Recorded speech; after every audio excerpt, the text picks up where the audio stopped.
Assalamualaikum warahmatullahi wabarakatuh. Masih bersama kami di channel Kenyataan Hidup. Pada kesempatan kali ini akan menceritakan sejarah keris. Sejarah keris bermula dari tradisi penggunaan senjata tikam yang dimulai sejak zaman megalitik. Sebenarnya belati-belati logam yang menjadi prototipe awal mula keris berkembang dari teknologi alat dan senjata batu pada zaman purba. Selanjutnya, setelah peradaban mengenal pengecoran dan penempaan logam, senjata tikam yang berwujud belati purba mulai dikembangkan. Pada mulanya, alat senjata ini lebih bersifat fungsional untuk kebutuhan dan tuntutan dinamika zaman yang berkembang. Lambat laun, terjadi perumitan pada tradisi senjata tikam tersebut, baik dari sisi kompleksitas, fungsi ekonomis, dan aerodinamis, hingga menyematkan simbol-simbol dengan makna khusus yang hendak disampaikan. Kriteria tertentu diperlukan bagi sebuah senjata untuk dapat disebut sebagai keris. Bagian ganja di bagian bawah bilah serta bentuk bilah tikam yang melengkung condong ke dalam adalah hal penting untuk menggolongkan suatu senjata dalam ranah perkerisan. Selain itu, ciri metalurgi yang tercipta pada bilahnya juga menjadi indikasi keabsahan suatu senjata dapat digolongkan dalam keris. Semisal bahan baja pada pinggir sisi tikam, lalu bahan besi dan pamor yang ditempatkan di bagian tengah. Dewasa ini, keris banyak digubah dalam selera keindahan seni murni.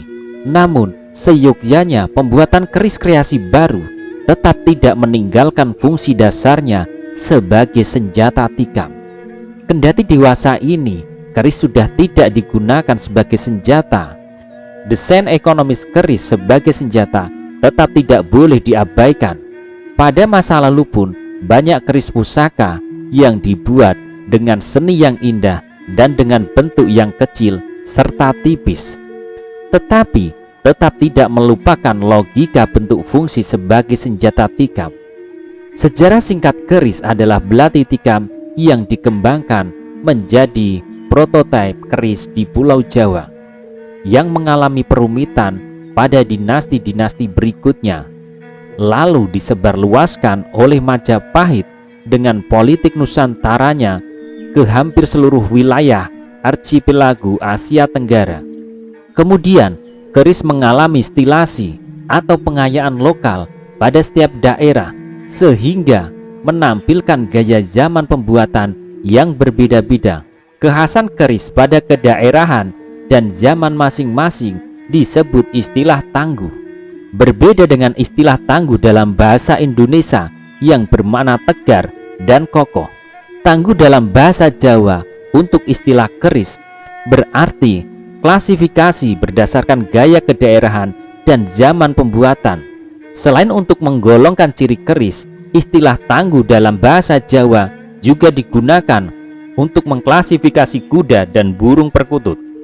Pasca kemunduran Majapahit, bermunculan kerajaan-kerajaan bercorak Islam sebagai pengisi kekuasaan selepas Majapahit. Tak berbeda dengan pendahulunya yang berkuasa dengan simbol-simbol politik, kerajaan Islam di Nusantara pun memerintah dengan simbol religi kebesaran kerajaan. Salah satunya dengan pusaka keris sebagai legitimasi politik dan mitos sentralisasi kekuasaan Nusantara. Alkulturasi budaya keris dalam dimensi ide, sosial, dan teknologi dengan budaya yang bernafaskan Islam lalu kebudayaan Eropa yang menyusul datang ke Nusantara, menjadikan wajah keris menjadi semakin kompleks dan syarat dengan keberagaman. Simbol-simbol keagamaan dari Islam dan pengaruh kolonial bercampur dengan ide-ide awal yang sudah terkristal sejak zaman megalitik hingga kejayaan kerajaan-kerajaan Hindu dan Buddha. Asal mula kata keris. Kemunculan istilah keris bermula dari kata kres yang tertera dalam prasasti-prasasti kuno di Pulau Jawa. Salah satu prasasti tertua yang menyebutkan istilah keris adalah Prasasti Karangtengah. Prasasti Perunggu Karangtengah berangkat tahun 746 Saka, menyebutkan nama patuk dan keris. Istilah keris ditengarai mengacu pada onomatop atau konsep peniruan suara bunyi senjata tikam ketika digunakan untuk menusuk atau mengiris. Pada perkembangan selanjutnya, kata keris berubah menjadi keris, juga masih mengacu pada onomatop berbunyi senjata tikam ini ketika digunakan. Pada uraian-uraian prasasti di atas, gambar dan tulisan tentang keris menyinggung soal senjata-senjata dan alat-alat yang dianugerahkan Tuhan kepada manusia sebagai karunia untuk kehidupan. Sebutan lain untuk keris adalah wangkingan.